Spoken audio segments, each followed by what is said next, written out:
يا رب بالمصطفى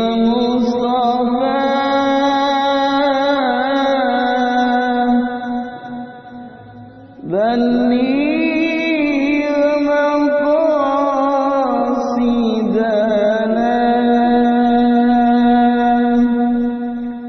Padahal sebelum ada Fir'aun sudah ada bumi, ada langit, ada matahari. Sebelum ada Yesus, ada Isa, sudah ada bumi, ada matahari. Artinya apa? Zaman langit bumi ada, penyebabnya Isa apa enggak? Enggak kan?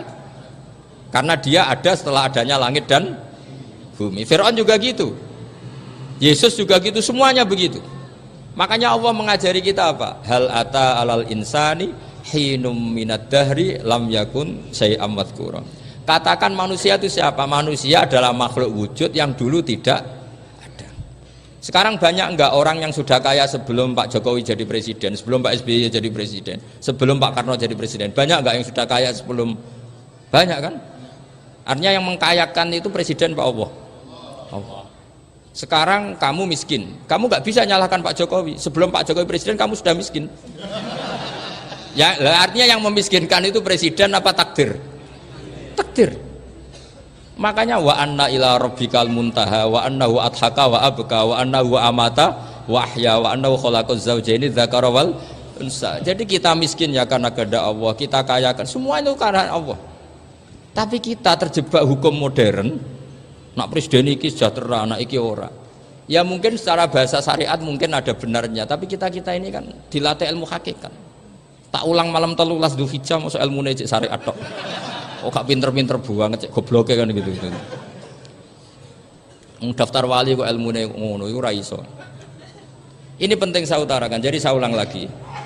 Makanya di Quran itu ilmu tertinggi diantaranya menurut orang tasawuf qulillah tsumadzarhum fi khaudihim yalabun. Saya itu gak pernah loh takut mati meskipun saya masih muda. Karena saya bayangkan mati itu ya baik-baik saja. Ketika saya hidup ya gak tahu cara ngelola nyawa saya, kenapa kok gak pergi. Kamu tahu caranya ngelola nyawa kamu, kok nggak mati sekarang? Nggak tahu kan? Tahu-tahu masih hidup kan? Tahu-tahu diutang, semacam-macam lah. Sebetulnya kita zaman hidup pun nggak tahu cara ngelola nyawa kita, cara kerja jantung kita, cara kerja paru-paru kita. Nanti setelah kita mati pun nggak tahu caranya hidup ketika kita. Tapi anehnya kita, mosok manusia sudah dilemah iso hidup lagi. Memangnya kita sekarang bisa hidup karena kita tahu-tahu ya hidup. Ditakdir anak yang melarat, paese elek. Orang lain ditakdir anak Kiai Gus Mulyo. Kita kan tidak pernah bisa milih bapak itu ora iso. Ngerti-ngerti anaknya Karmen, anaknya Karlan itu sudah gak tahu. Artinya gini ya, sudah ya Allah, ketika saya hidup ya tidak tahu kenapa saya hidup, pasti Engkau yang menghidupkan. Ketika saya mati juga gak tahu kenapa saya mati, pasti Engkau yang menghidupkan dan mematikan. Maka saya akan baik-baik saja di akhirat, karena ketika di dunia Tuhannya yang Engkau, ketika di akhirat Tuhannya, dan sifat Engkau tidak akan rubah, tetap Arhamur Rahimin. Makanya dulu wali-wali itu kalau mau mati ya santai aja. Sayyid Umar bin Abdul Aziz itu ulama-ulama dulu kalau mau meninggal itu kalau keluarganya nangis marah besar. Memangnya mau kemana kamu nangisin saya? Lah kamu kan mau mati. Memangnya mau kemana kalau mati? Ya kembali ke Allah. Ya susahnya apa? Di dunia ya milik Allah, di akhirat milik Allah. Inna sholati wa nusuki wa mahyaya wa mamati lillahi rabbil. Yang aneh sampean harus melarat orang wani mati itu aneh tenan. Ya karena sampean tahu mungkin di akhirat lebih miskin lagi kan. Terus repot nah terus. Coba kalau dari awal kita menstatuskan diri kita biadillah, inna sholati wa nusuki wa mahyaya wa mamati. Tapi kamu salah status. Mengatakan kehidupan adalah momen untuk mencari kesejahteraan. Kehidupan adalah momen untuk cari karir. Kamu mensifati kehidupan secara salah. Jika kamu terjebak nyari karir, nyari kaya. Coba kalau kamu pakai mazhabnya Sufi, kehidupan adalah pemberian dari Allah untuk kembali kepada Allah. Kematian ya seperti itu. Akhirnya ya santai saja. Inna sholati wa nusuki wa mahyaya wa mamati lillahi rabbil alamin. Istri juga gitu. Saya itu tidak sombong. Saya itu mulai nikah sampai sekarang itu hampir gak pernah tukaran sama istri. Sama istri saya itu sering bilang gini, Gus kali-kali kalau saya ngamuk itu diwales, dilawan. Supaya saya punya musuh katanya. Betul ya? Ya saya bilang gini. Allah itu maha baik sama saya. Ketika harmonis ganjaran saya ya lewat harmonis itu. Sehingga saya ngasih uang, menyenangkan Anda. Ketika Anda marah, ganjaran saya lewat sabar. Ya sudah itu semuanya baik. Kalau kamu marah, saya tidak dapat pahala. Makanya kalau kamu marah tak dengerin. Ini cara Allah membuat pahala tanpa bayar kata saya. Justru kalau pas rukun itu untuk dapat pahala harus nyervis, jajak, nukokno kelambi mahal katanya. Boros itu pahala yang boros katanya. Tapi kalau kamu marah ini pahala paling murah, nggak usah biaya, dapat apa? Pahala. Cukup sabar. Lu itu kalau terlatih lama-lama dapat ya biasa saja. Ulama dulu seperti itu semua. Imam Syafi'i itu pernah ada orang baik sekali sama beliau. Orangnya itu munafik padahal. Tapi kalau setelah keluar dari Imam Syafi'i dia memaki-maki Imam Syafi'i. Suatu saat beliau dikasih tahu orang yang tadi muji-muji jenengan itu di luar maki-maki jenengan. Imam Syafi'i itu guyu. Guyu sebenarnya bukan alhamdulillah. Muridnya kan janggal. Ini dikasih tahu gitu. Alhamdulillah. Kenapa ya Imam Syafi'i dia kan di luar maki-maki jenengan. Berarti aku wong wibawa ning ngarepku rawani. Ya jadi dianggap enteng saja melihat. Berarti aku wong wibawa ning ngarepku ora wani. Ya sudah, terus ketika ditanya, tapi itu kan bahaya bagi anda karena memfitnah anda gini-gini. Kata beliau, zaka Allah. Yang kritiknya bahaya itu hanya Allah Ta'ala. Yang lainnya enggak bahaya. Karena ini makhluk, doif, enggak penting. Loh kamu sampai tersiksa dikritik orang karena kamu nganggap makhluk itu penting. Ini gobloknya sampean. Goblok segoblok-gobloknya itu. Coba kalau kamu mensatukan makhluk tetap makhluk, kritiknya enggak penting. Selesai kan? Selesai enggak? Ini problem anda ada wali itu, kalau dikritik ya susah. Makanya ada wali itu problem menurut saya. Makanya saya enggak ingin enggak jadi wali itu kan. Karena hanya wali yang hidupnya itu la khaufun alaihim walahum yahzanun.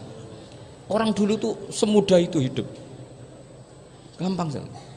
Dulu ceritanya diantara ceritanya manakibnya Sayyid Ja'far Shadiq itu, kalau ada orang memaki-maki dia itu dikirimi hadiah.